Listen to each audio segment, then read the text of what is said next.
2 Samuel chapter 11.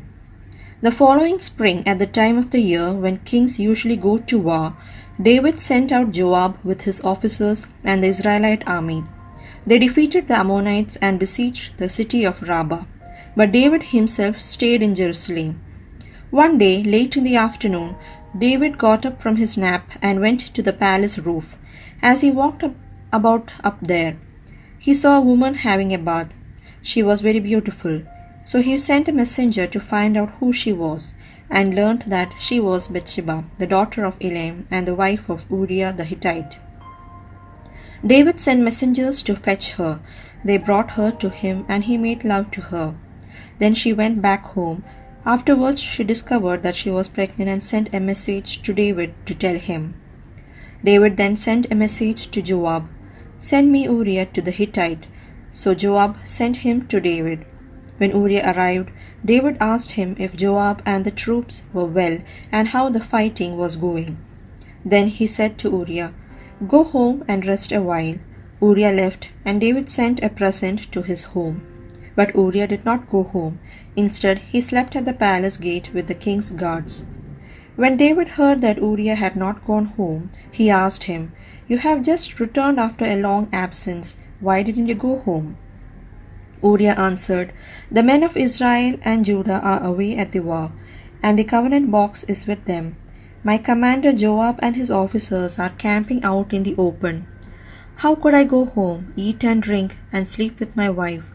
By all that's sacred, I swear that I could never do such a thing." So David said, "Then stay here the rest of the day, and tomorrow I'll send you back."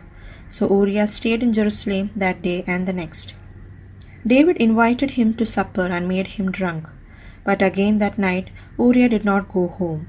Instead, he slept on his blanket in the palace guard room. The next morning David wrote a letter to Joab and sent it by Uriah. He wrote, "Put Uriah in the front line where the fighting is heaviest, then retreat and let him be killed." So while Joab was besieging the city, he sent Uriah to a place where he knew the enemy was strong. The enemy troops came out of the city and fought Joab's forces. Some of David's officers were killed, and so was Uriah. Then Joab sent a report to David telling him about the battle, and he instructed the messenger, "After you have told the king all about the battle, he may get angry and ask you, 'Why did you go so near the city to fight them? Didn't you realize that they would shoot arrows from the walls? Don't you remember how Abimelech, son of Gideon, was killed? It was at Thebes where a woman threw a millstone down from the wall and killed him. Why then did you go so near the wall? If the king asks you this, tell him, 'Your officer Uriah was also killed.'" So the messenger went to David and told him what Joab had commanded him to say. He said, "Our enemies were stronger than we were and came out of the city to fight us in the open, but we drove them back to the city gate. Then they shot arrows at us from the wall, and some of your majesty's officers were killed. Your officer Uriah was also killed." David said this to the messenger, "Encourage Joab and tell him not to be upset, since you never can tell who will die in battle. Tell him to launch a stronger attack on the city and capture it." When Bathsheba heard that her husband had been killed, she mourned for him. When the time of mourning was over, David sent for her to come to the palace. She became his wife and bore him a son. But the Lord was not pleased with what David had done. 2 Samuel chapter 12. The Lord sent the prophet Nathan to David. Nathan went to him and said, "There were two men who lived in the same town. One was rich and the other poor. The rich man had many cattle and sheep, while the poor man had only one lamb which he had bought. He took care of it, and it grew up in his home with his children. He would feed it with some of his own food, let it drink from his cup, and hold it in his lap. The lamb was like a daughter to him. One day a visitor arrived at the rich man's home. The rich man didn't want to kill one of his own animals to prepare a meal for him.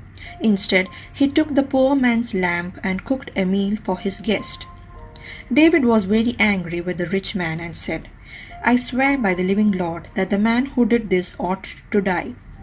For having done such a cruel thing, he must pay back 4 times as much as he took.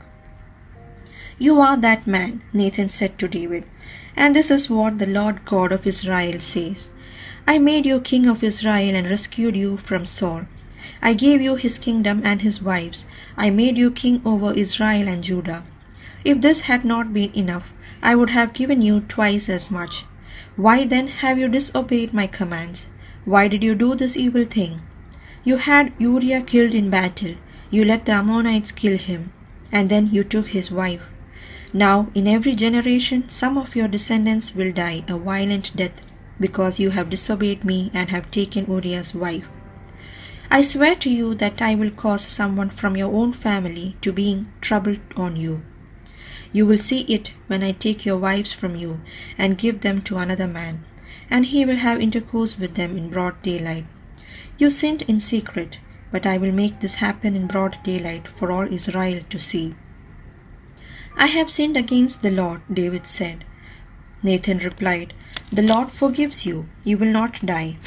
But because you have shown such contempt for the Lord in doing this, your child will die.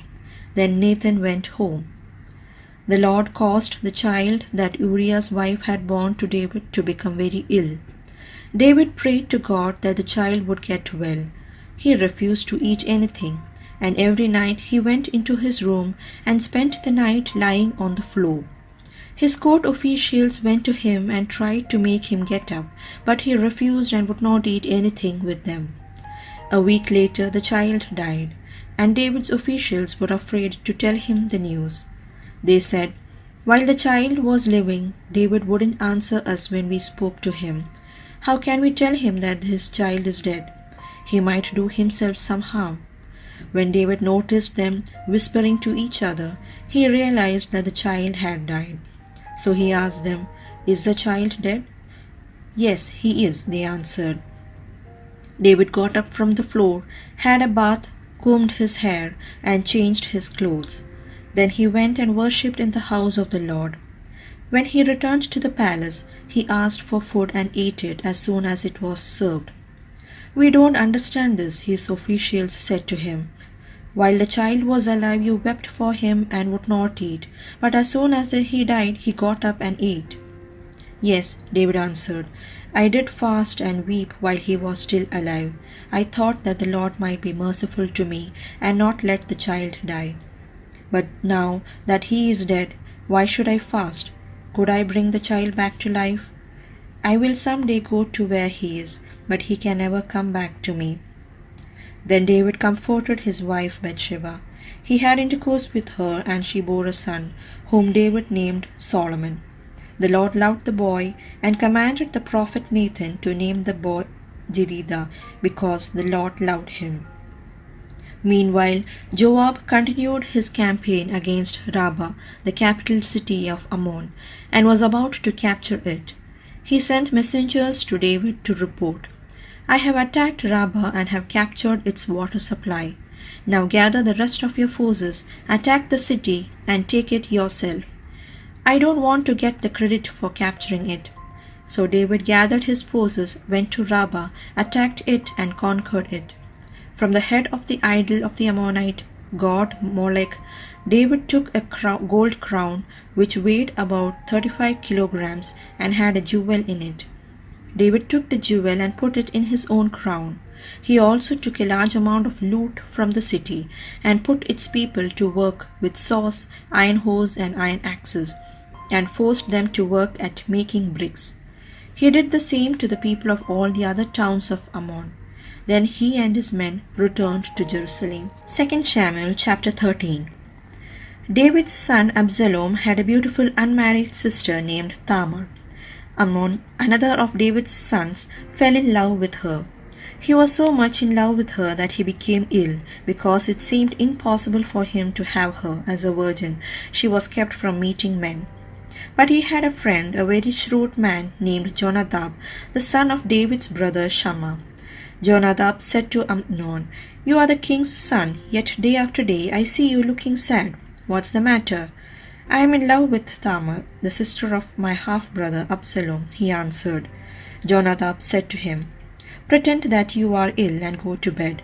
When your father comes to see you, say to him, 'Please ask my sister Thoma to come and feed me. I want her to prepare the food here where I can see her, and then serve it to me herself.' So Amnon pretended that he was ill and went to bed. King David went to see him, and Amnon said to him, 'Please let Tamar come and make a few cakes here where I can see her, and then serve them to me herself.' So David sent word to Tamar in the palace, 'Go to Amnon's house and prepare some food for him.' She went there and found him in bed. She took some dough, prepared it, and made some cakes there where he could see her. Then she baked the cakes and emptied them out of the pan for him to eat, but he wouldn't. He said, 'Send everyone away,' and they all left. Then he said to her, 'Bring the cakes here to my bed and serve them to me yourself.' She took the cakes and went over to him. As she offered them to him, he grabbed her and said, 'Come to bed with me.' 'No,' she said, 'don't force me to do such a degrading thing. That's awful. How could I ever hold up my head in public again? And you would be completely disgraced in Israel. Please speak to the king, and I am sure that he will give me to you.' But he would not listen to her, and since he was stronger than she was, he overpowered her and raped her. Then Amnon was filled with a deep hatred for her. He hated her now even more than he had loved her before. He said to her, 'Get out.' 'No,' she answered. 'To send me away like this is a greater crime than what you just did.' But Amnon would not listen to her. He called in his personal servant and said, 'Get this woman out of my sight. Throw her out and lock the door.' The servant put her out and locked the door. Tamar was wearing a long robe with full sleeves, the usual clothing for an unmarried princess in those days. She sprinkled ashes on her head, tore her robe, and with her face buried in her hands went away crying. When her brother Absalom saw her, he asked, 'Has Amnon molested you? Please, sister, don't let it upset you so much. He is your half-brother, so don't tell anyone about it.' So Tamar lived in Absalom's house, and sad and lonely. When King David heard what had happened, he was furious, and Absalom hated Amnon so much for having raped his sister Tamar that he would no longer even speak to him. 2 years later, Absalom was having his sheep sheared at Baal-Hazor, near the town of Ephraim, and he invited all the king's sons to be there.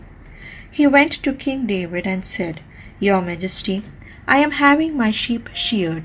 Will you and your officials come and take part in the festivities?' 'No, my son,' the king answered. 'It would be too much trouble for you if we all went.' Absalom insisted, but the king would not give in, and he asked Absalom to leave. But Absalom said, 'Well then, will you at least let my brother Amnon come?'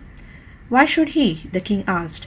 But Absalom kept on insisting until David finally let Amnon and all his other sons go with Absalom. Absalom prepared a banquet fit for a king and instructed his servants, 'Notice when Amnon has had too much to drink, and then when I give the order, kill him. Don't be afraid. I will take the responsibility myself. Be brave and don't hesitate.' So the servants followed Absalom's instructions and killed Amnon. All the rest of David's sons mounted their mules and fled.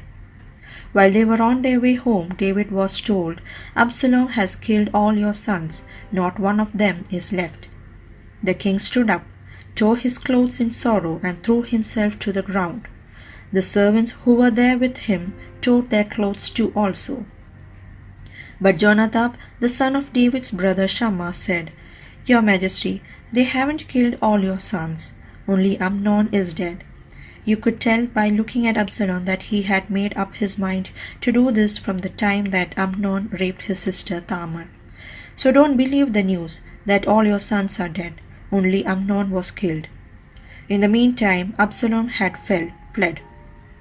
Just then the soldier on sentry duty saw a large crowd coming down the hill on the road from Horonaim. He went to the king and reported what he had seen.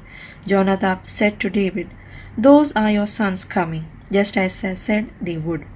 As soon as he finished saying this, David's sons came in. They started crying, and David and his officials also wept bitterly.